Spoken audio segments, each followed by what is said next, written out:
গত 4 দশক ধরে একটি দেশের উপর চাপানো হয়েছে ইতিহাসের কঠোরতম সব আন্তর্জাতিক নিষেধাজ্ঞা। সুইফট পেমেন্ট সিস্টেম থেকে বিচ্ছিন্ন, তেল রপ্তানিতে বাধা, আর বিশ্ববাজার থেকে প্রায় একঘরে।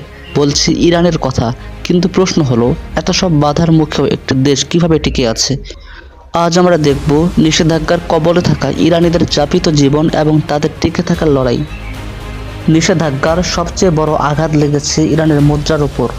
ইরানি রিয়ালের মান পড়ে যাওয়ায় হু হু করে বেড়েছে নিত্যপণ্যের দাম। সাধারণ মধ্যবিত্ত পরিবারের জন্য মাংস বা আমদানিকৃত ওষুধ কেনা এখন এক বিলাসিতা।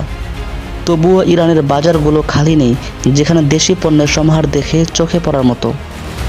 বিশ্ব যখন ইরানের জন্য দরজা বন্ধ করে দিয়েছে, ইরান তখন নিজের ভিতর তাকাতে শুরু করেছে।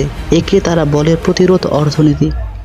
আজ ইরান মধ্যপ্রাচ্যের অন্যতম শীর্ষ বৈজ্ঞানিক শক্তি। তারা নিজেরাই তৈরি করেছে ক্যান্সার নিরাময়ের ওষুধ, অত্যাধুনিক ড্রোন, এমনকি মহাকাশ প্রযুক্তিতেও তারা পিছিয়ে নেই। আমদানির বিকল্প হিসেবে মেড ইন ইরান এখন তাদের টিকে থাকার প্রধান হাতিয়ার।